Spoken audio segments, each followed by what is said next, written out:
What's going on, LEGO fans, and welcome back. Alex here. In this video, I'm going to be going over the process of how to build a curved roof such as you see here. Now, I do want to mention that this technique is not new. It's been around for quite some time, and many other creators have used this technique to bring unique looks to their creations. But I have been asked by many of you if I would be willing to share the process of this build, and I thought that would be a great idea, so I'm going to go ahead and do that now. I'm going to take the roof off of this. I'll take it upstairs, and I'll go from the beginning to end of the build, as well as the pieces that I use to make this all come together, as well as some things to be aware of if you would like to follow a similar technique in some of your builds, whether it's this scale or smaller. So let's go ahead and get started.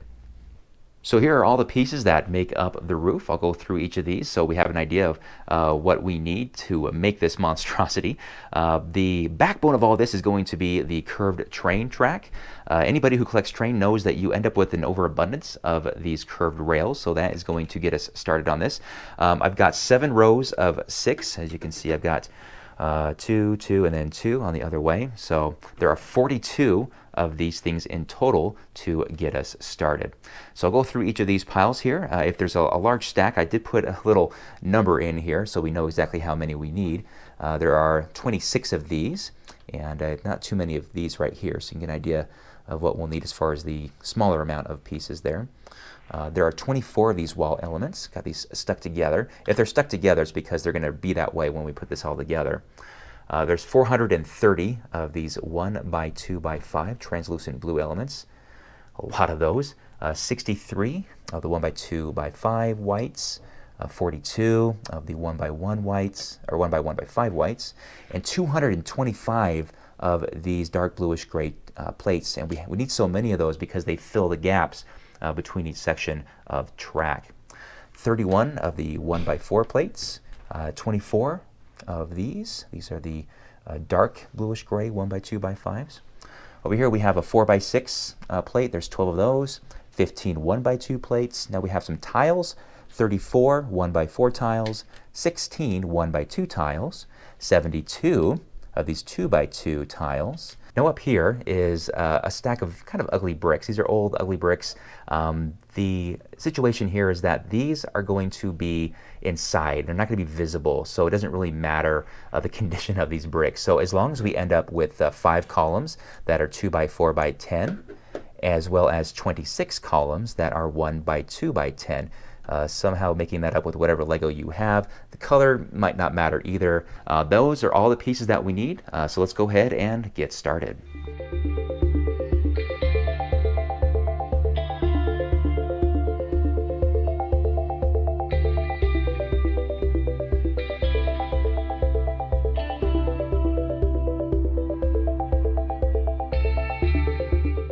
So let's do a quick check-in before we start adding the window elements here. This is the base of it. Again, this is going to be the very back of the roof. I've used all of the 1x2 plates and 1x4 plates on the back here, as you can see. Also adding these white elbow elements on either side. And of course, filling in the gaps here with those 1x1 plates. Now, I will say that I wish that I had enough curved elements that matched the dark gray color. As you can see here, these are the old gray color of train track, and this is the newer one that I wish I had all of them as. So I do have a little bit of difference of color, which is okay. This again isn't going to be totally visible, so I'm going to use these towards the back. All right, we also want to add these starters for the decorative ends on each side. To do that, we have these 2 plates here. We connect them with a 1x4 plate, like so, and then these 2 elbow plate elements like that, and these will be on either side, and we'll go to that point.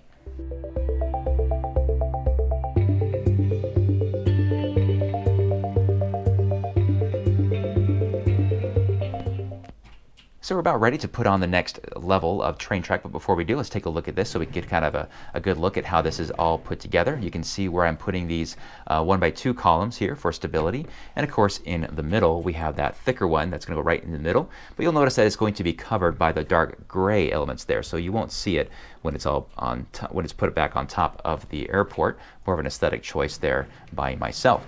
Now, the problem that we have here is that the end of these train tracks are really ugly looking, right? So we want to cover them up, and that's why I've created those covers for it. So there's a lot of extra pieces involved, but I think it's the end result speaks for itself. So here's the starting point that we had previously. It's not attached quite yet, so we're going to put it right next to them, to that part. And here I have a combination of these wall elements that I'm using. Now, if you're asking why wouldn't I just put a bunch of 1x4 bricks together to make this column, I would say it's because I don't have them. So this is a substitute I'm using. And honestly, the 1x4 bricks would actually work a lot better and be more stable. So if you have those and that's a choice for you, I would highly recommend that. So here's the other side. It's going to be 3 bricks deep, and again, I would use 1x3s if that is available to you. Since I don't have that many, I will be using these bricks as a substitute. Put that in right there, and again, here's those 2 wall elements stuck together. We're going to put that towards the end. Again, you can substitute a lot of these pieces with different elements, and then we'll put these on the top right here like so to connect them together, and then it's all ready to go. So at this point, I'm ready to put on the next layer of track. And at this point, it becomes very repetitious and a lot of time, but it's actually kind of fun. So let's go ahead and start the time lapse.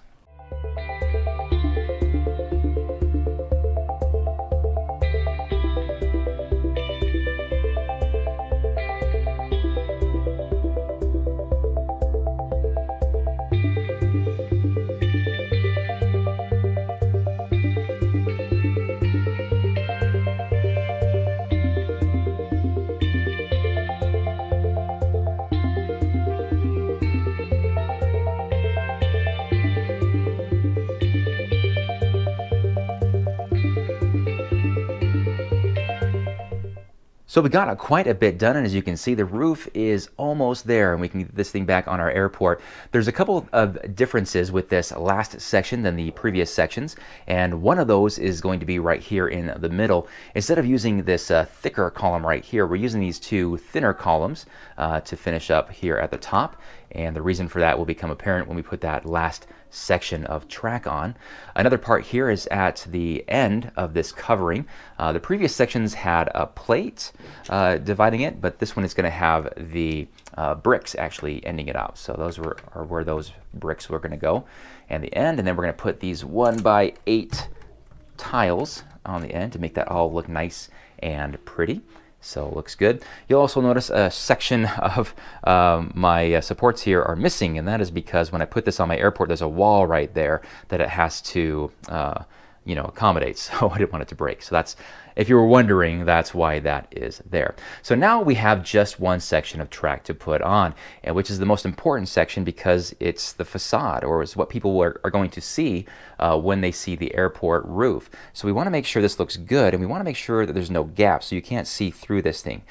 So to help us accomplish that are a lot of these tiles that we're going to use. So I'm going to go ahead to that point and show you how these all go on, and then we'll put this last section on and see how it looks.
So our tiles are in place. Let's take a look at the pattern. The pattern is going to be important here, especially the top parts here, because that is what's going to align to our window pieces at the top there. So take a look at this all, and that should take all of our tiles on this section. There we go.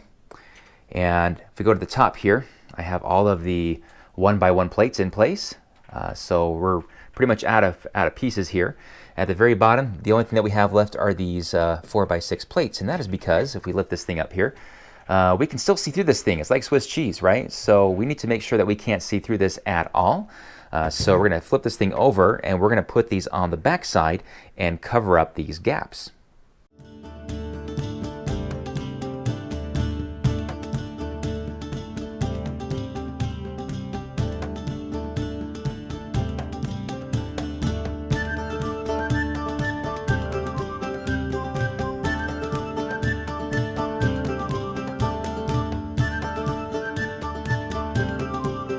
With that complete, there's only one thing left to do, and that is stick this thing at the very top of this, and then we can admire our work.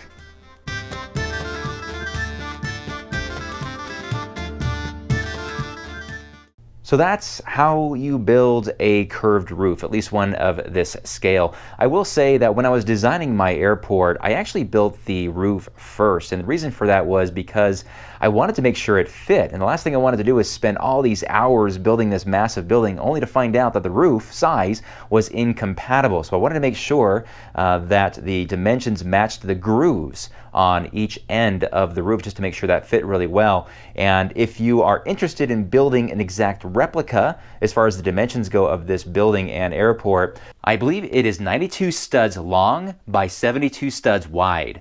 And that worked perfectly for the roof that you just saw me build in this video. I will also say that if you are going to build something very similar, that the piece count, I would probably give yourself a little bit of a buffer on that. Get a few extra of each element just to make sure. I did my best, but I think you might want to just get an extra few pieces just to make sure it is all covered. Again, there's a lot of different approaches you can take to the curved roof, all based on that curved rail, making good use of an element that would usually just be stuck in a storage bag for years on end. This won't work with flex track. It's got to be definitely something rigid. This would also work with straight rails. It would be a flat roof, but at least you would avoid those gaps at the top. I'm also working on an airplane hangar for my airport. Similar design with the roof. Not quite as cool as the airport, but it's a work in progress. It will get there. Now this thing is a beast. It's very heavy. It's over 7 pounds. So if this thing were to be dropped, I would imagine it would shatter in spectacular glory. I'm not going to demonstrate that for you, so sorry to disappoint you, but I hope you enjoyed this video anyway. Now if you haven't already, you can join my Facebook group. It's Alex's Lego Collection, where people from all over the world join and share their Lego creations, their cities, their ideas. It is quite phenomenal to see all the amazing stuff that have been posted. So if you've already joined and shared, thank you very, very much. And also you can follow me on Instagram at alex.u.noons. Again, thank you so much for watching, and we'll see you next time. Bye-bye.